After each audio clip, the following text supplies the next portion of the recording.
Next year is going to be very, very brutal, economically speaking, for so many people. At the same time, next year is going to be the best year ever for many people.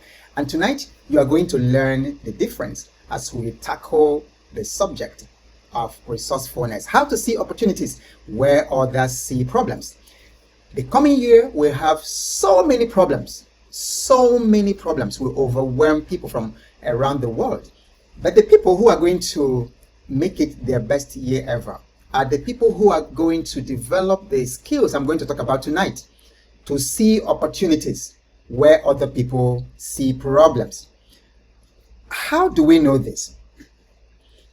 If we put 10 people in the same room who have the same problem, 9 of these people will see it as an obstacle, while 1 will see it as an opportunity. I have sat in meetings, PTA meetings where I presided as chairman. I have sat in meetings where I presided and facilitated board retreats. I have sat in meetings where I facilitated literally hundreds of retreats for management teams, for CEOs and their teams. And then there are always this kind of people in the room. You have 15 people, and then there's a challenge. Maybe sales are dropping. Maybe the data is saying that inflation is going up, and at the same time, people's spending power, purchasing power is coming down. That typical scenario, we have so many people seeing it as an obstacle. Literally, like, let's close shop. It's not going to work. This business is not going to survive. But there's always that tiny percentage in the room that see whatever that obstacle is as an opportunity. So you have 2 people looking at the same thing, but they see different things. This is often the basis for problems, conflicts between teams, and conflicts between husband and wife, because they see the same thing from 2 different lenses, and then it creates conflict. The same thing in the team. So one of the exercises I do when I facilitate teams, fun exercise, but very powerful, everywhere I have done it. So you have a team of 20 people, 25 people, senior management, top management, CEOs, CXOs in the room. And then I say to them, take out a piece of paper or a post-it note. I give them post-it note. And I say, I'm going to give you one word. When I say that one word, I want you to describe or to write in the post-it note what comes to your mind. It's always a fun exercise, because it didn't matter whether I did it in a room of 25 or a room of 200. Everybody's answer was different.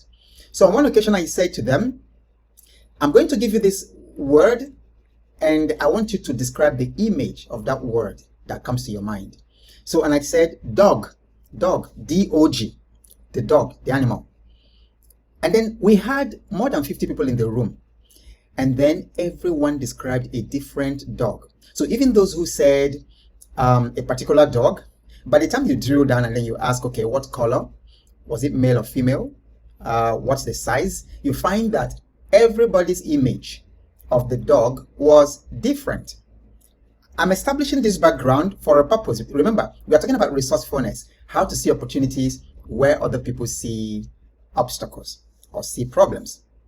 Now, the reason I do that for organizations is to illustrate that the primary cause of conflicts in teams is that we use one word and then we think that everybody understands or has the same image, the same cognitive representation for that particular image, even for something as common as money. I have asked people, when I say money, what comes to your mind? Some people say love, some people say giving, some people say all kinds of things, happiness, some people say vacation. So you see one word, but it means totally different people, different things for different people. Okay, now, and this is to tell you that we do not see with our eyes, we see with our minds. Everyone type it in the comment section. Type it in the comment section. I want you to feel it. We do not see with our minds, or with our eyes, we see with our minds. This is a major shift in maturity. This is a major shift in personal development, in personal growth. The moment you stop seeing things with your eyes, or the moment you stop thinking that you see things with your eyes, and then you start thinking that you see things with your mind, it will make a whole lot of difference. And then you can see these two people arguing about the figure that is between them. And each of them is right. Each of them is right. They are all speaking from their perspective. On one side, the person who sees it as 6, and he's right. The other person says it's 9. She is right also. Why? Because we see things not as they are, we see things as we are. We see things not as they are, but we see things and perceive things from our own perspective. And this is why it's important when you're dealing with other people, other human beings. And then for someone like me, who is prolific on social media, I create content, tons of content every time. So sometimes I really have to remind myself that these things I'm posting, the people, 1,000 people will look at it, 10,000 people will look at it. They will not agree with it. And the reason is not because what I put out there is not true, but it's because people are seeing things as they are, not as it is. People are seeing things from different perspectives. Okay, so now, if you call a group of 100 people who witnessed, say, an accident, and then ask each of them to describe the accident, all of them will report 100 completely different versions.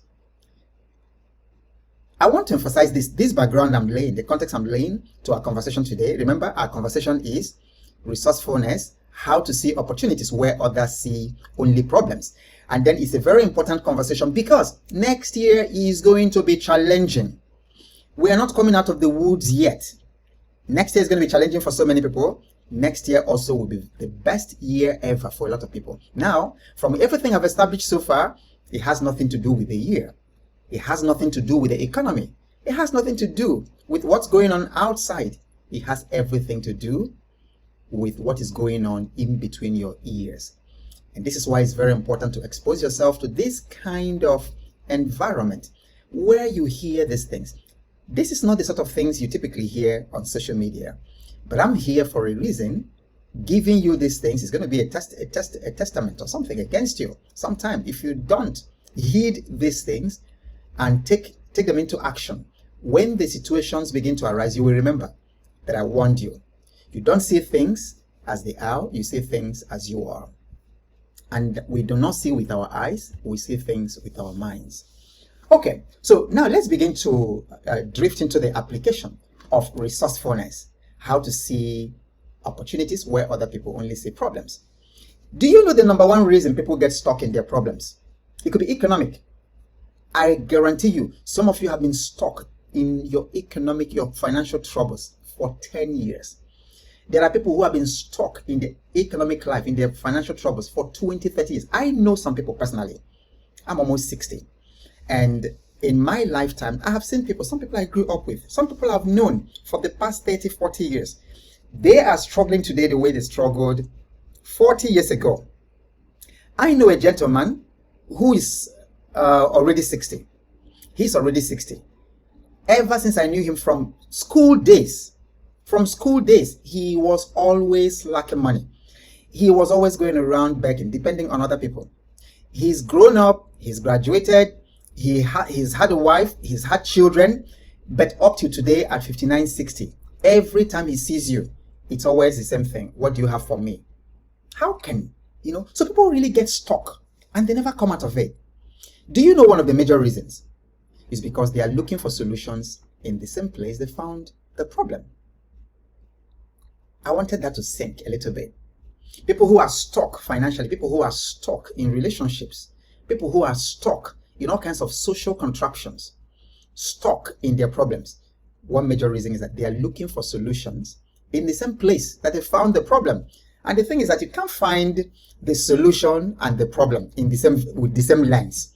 You can't find the problem and the solution with the same lens. Type that in the comment section. Type it, everybody. You cannot find the solution and the problem looking with the same lens. No, it's not possible.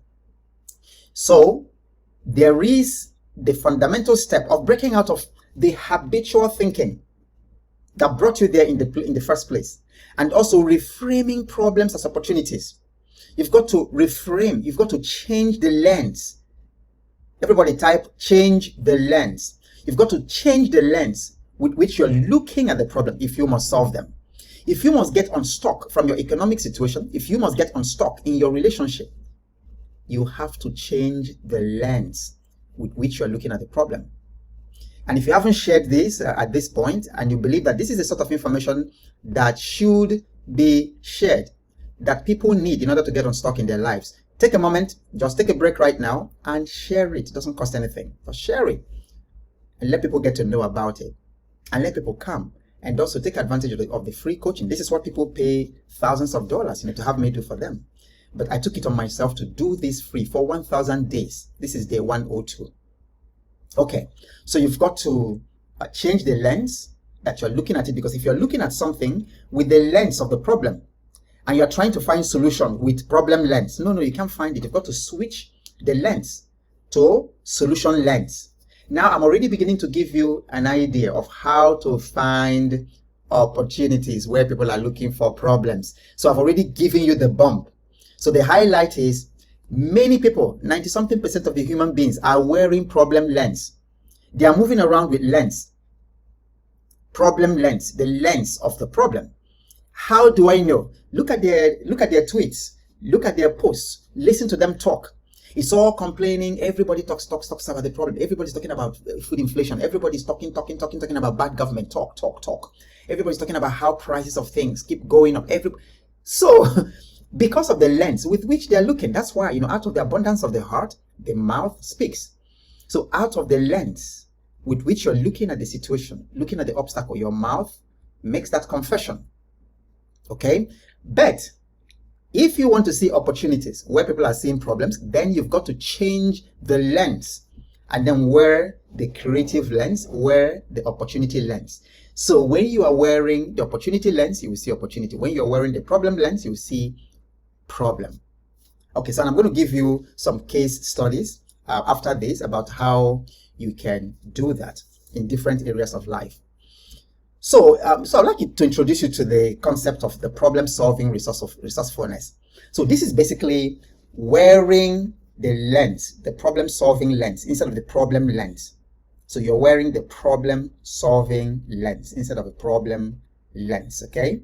So problem-solving resourcefulness is the ability to look at obstacles and find ways to overcome them rather than to be discouraged. So if you're wearing only the problem lens, the outcome is discouragement, because by the time you finish complaining and whining about the bad government, about the bad economy, about your lack of capital, about your poor background, about all kinds of things, how you come from the wrong country and how you need to move to another country in order to succeed, you're overwhelming yourself.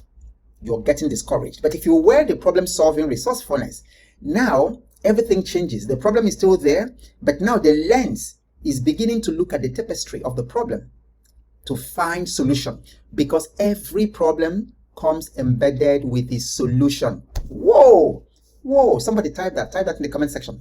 Every problem comes embedded, comes packaged with its own solution. There is no problem here on earth that does not have within it the power to solve itself, the power to cancel itself. Is like, what do you call that in physics, in waves?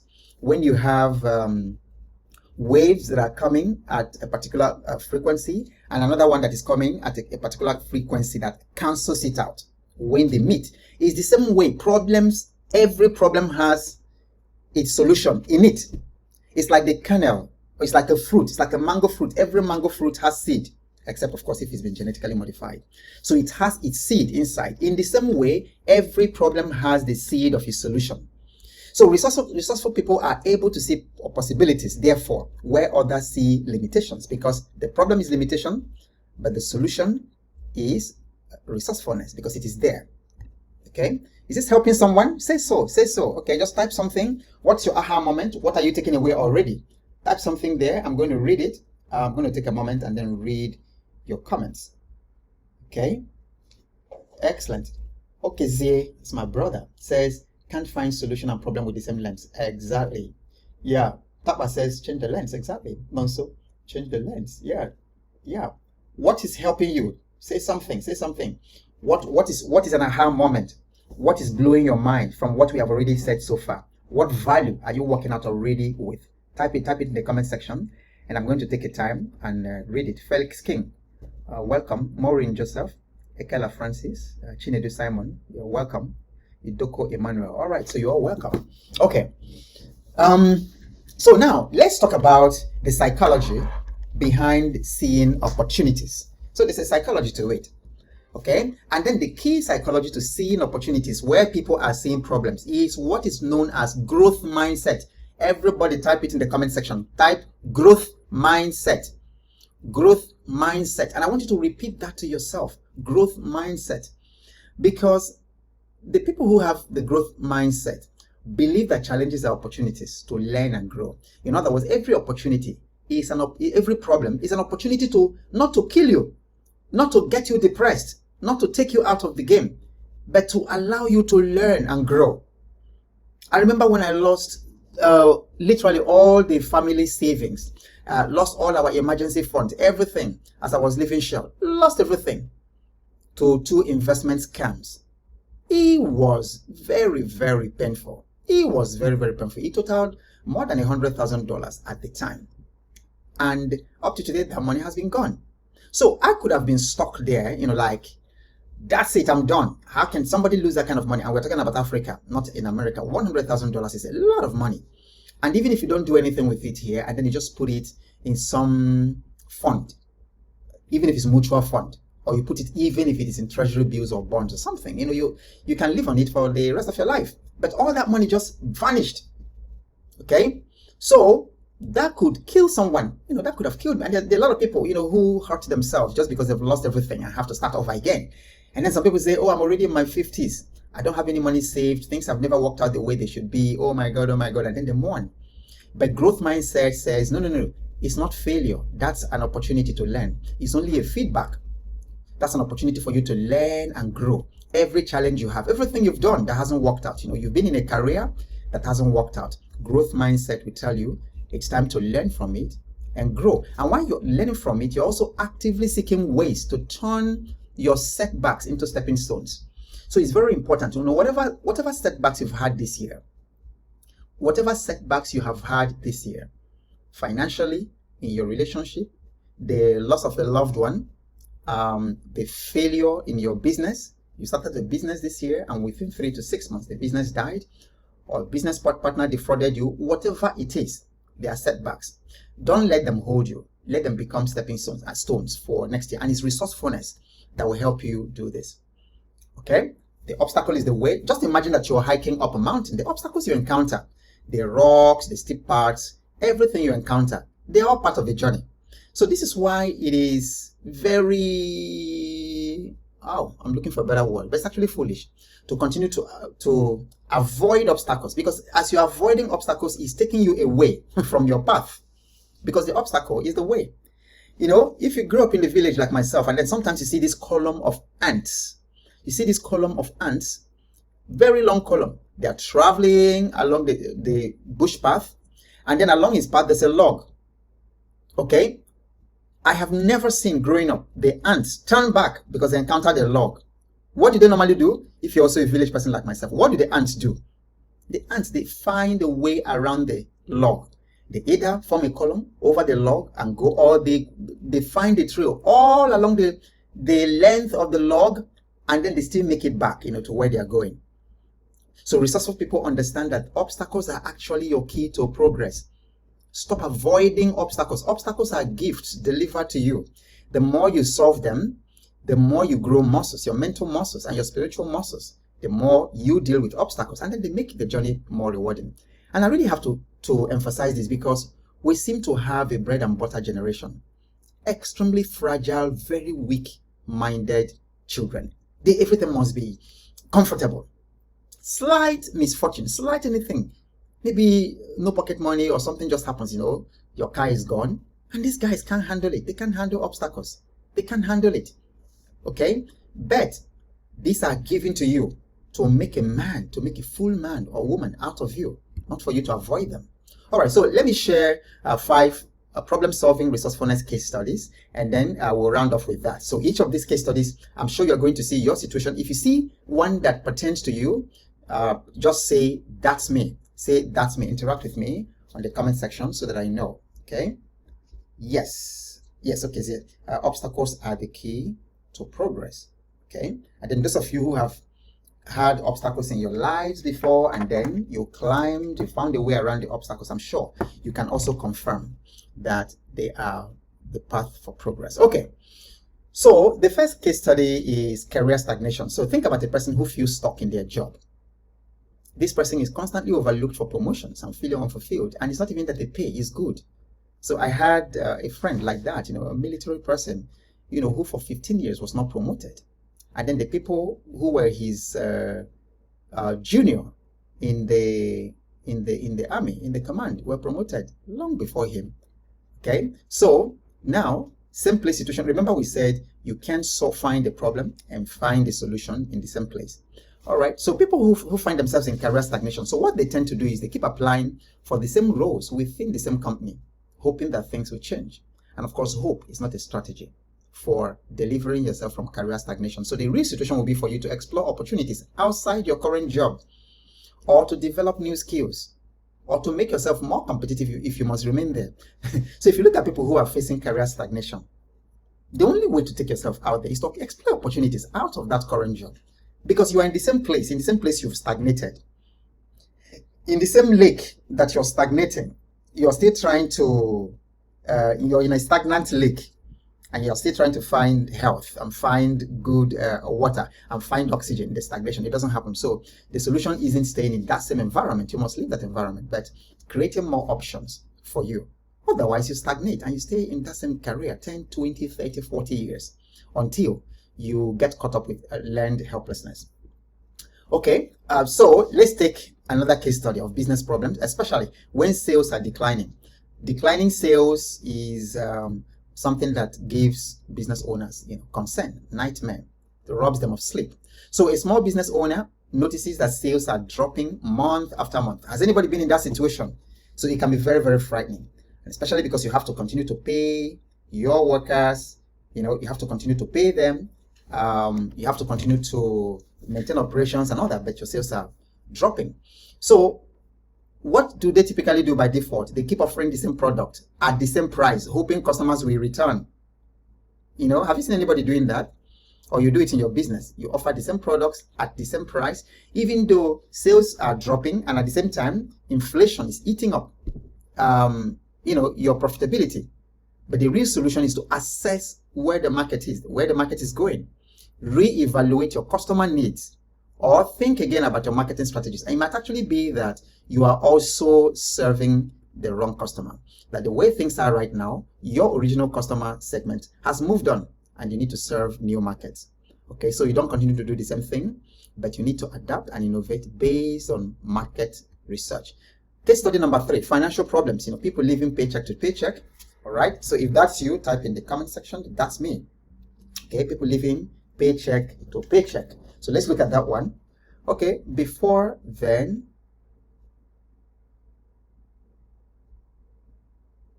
okay, I'm reading something here. Okay, all right. Yeah, so that's not, so I think, Lochi, what you put here, you need to listen carefully to the live. You need to listen carefully to what we're actually doing. You want to say something about yourself, yeah, so please don't do that here. This is actually why I'm doing this. You need to listen carefully, because a lot of people are in problems, and they don't want to do anything about it, but they're waiting for somebody who will come and lift the problem for them. And then you think that other people don't have obstacles. The people you are talking to also have challenges. I do have challenges, so that I don't come out there to tell everybody about my own. I get people sending me messages. Oh, I am pregnant. I am a pregnant woman, and she kept harassing me. I'm pregnant. I mean, it's like, what's the big deal? You're pregnant. Who made you? You're pregnant. So what? All right. So let's talk about people who are living paycheck to paycheck. So, so we think about someone who is constantly struggling with finances, living paycheck to paycheck. I'm feeling overwhelmed by debt. There's so many people like that. I meet them every single day. Okay, and every one of you is bringing all these financial struggles. There's no way. The best I can do for you is share the strategies I'm sharing with you, because that's what I've done. I have been in this situation. That's what I have done, and there is no way on earth that I can solve everybody's problem. There's no way on earth. But if you learn these skills, then you can solve your problem. You can catch the fish. You solve your problems, And then you'll be able to also help others so that you are not just a taker, but you're also a giver. So stop seeing yourself like someone who always has to beg. Start seeing yourself like a generous person who will also give to others. And then God will reward you for that. Okay. So now what do these people do? They keep cutting back on small expenses like dining out or subscriptions and thinking that this will solve the problem. But the real solution is to look at increasing your income. Because the number one problem, first of all, is that your income is small. Okay? So you can explore side hustles, investments, finding ways to budget more effectively long term. For instance, investing in the stock market has really helped me to bridge the gap of cash flow in my income. Because there are times that my company doesn't have income for months. What do? We turn to the investments that we've had. So the solution is not just cutting down expenses, but it's also finding ways to grow your financial base. Case study number 4, relationship problems. So imagine a couple that faces constant arguments, misunderstandings, and frustrations in their relationship. So what do they tend to do? Simple solution. They keep trying to fix each other's behavior. You know, husband says, it's your fault. You know, see the way you come in late, and then you don't tell me anything. I cook food and then you don't eat it. And you come in late and all that. And then the man says, you know, you talk too much, you argue, you don't give me peace in the house. So they keep on trying to fix each other, expecting things to improve on their own. And then they keep on having that same problem because husband is trying to fix wife, wife is trying to fix husband. What is the real solution? Focus on communication, setting boundaries. All right, sit back and say, okay, sweetheart, let's say that by 8 p.m. so that we can have time for one another, for each other. Let's say that we are all home at 8 p.m. And then if there's any reason at all that you can't make it back at 8 p.m., call me 30 minutes before that time or something like that. Set boundaries, you know, or seek professional help. Because the solution is not in the same cycle of arguments and trying to change each other, but it comes to, number 1, changing yourself, focusing on yourself, work on yourself. And then number 2, working on your communications. Okay, and then finally, health problems. So let's say there's a person who has been struggling with weight gain for years, trying and failing to lose weight with the same diets. So what do they tend to do? They repeatedly follow all these kind of diets and extreme workout plans. They do all these extreme workout plans and then extreme fat diet. And then maybe within 3 months, they see some semblance of something that looks like success. But 2 weeks after that, they revert back to their old ways. So what's the real solution? Address the underlying issues. Your emotional eating, your stress, your imbalance in your lifestyle, rather than relying on short-term fixes. A couple of years ago, a lady took, I believe it was in VGC or so, she took one of these, they call it weight loss pill. And unfortunately, she died. Okay, so don't rely on short-term fixes. The real solution is in developing sustainable habits that can work for you, not just following the same patterns. All right, so finally, how do you cultivate this problem-solving resourcefulness? Always work on your perspective. When there is an obstacle or a problem before you, don't rush it. Take some time and then analyze your perspective. Analyze your perspective and ask yourself, what can I learn from this situation? So it's important to be very, very aware of the perspective with which you're looking at the problem. Remember, I already told you that if you face a problem and then there are 2 kinds of lenses, only 2 lenses you can look at it. One is the lens of the problem. As you're looking at the problem with the lens of problem finding, the problem will continue to magnify. It will continue to expand itself and to become stronger. But if you look at it at the other lens, which is the lens of creativity or the lens of solution, you can ask yourself, what can I learn from this situation? Okay, number 2, break down the problem into smaller, manageable parts. And then, if it is the need to have more income, because your expenditure in the coming year is 12 million, but right now you're only making 3 million. So you're asking yourself, how am I going to bridge the gap of 9 million, the 9 million gap? All right, so you break it down. 9 million means, okay, I have to earn additional, maybe 500, 600,000 naira every month. Then, okay, if I'm going to earn additional 600,000 every month, this means every day I will do this, okay? Meaning I could sell a product meaning I could take a second job, whatever, break it down. Then stay consistent and persistent. Keep pushing forward. And like I keep telling you, keep showing up. Even when the answer isn't immediately clear. That's the mistake a lot of people make. They start something, and then because they don't see immediate results, they quickly leave it and start something else. And because of it, you never see success. You are having a series of abandoned projects, going from one to another. Okay? All right, so this is where we're going to end it for tonight. If you haven't shared this, share it widely, okay? Share it widely. Let everybody see this. And let me know in the comment section how this has helped you and how it is helping you. It is really important. I feel thankful when you can give a feedback on this. Give a feedback before you sleep tonight, or from wherever the part of the world you're watching. Give a feedback. It does help me to know that what I'm doing for you is helpful, and also to refine it. If I need to refine something, you have some suggestions, or you have some things for me you want me to talk about, put it in the comment section. I promise to read them and then to do something about them.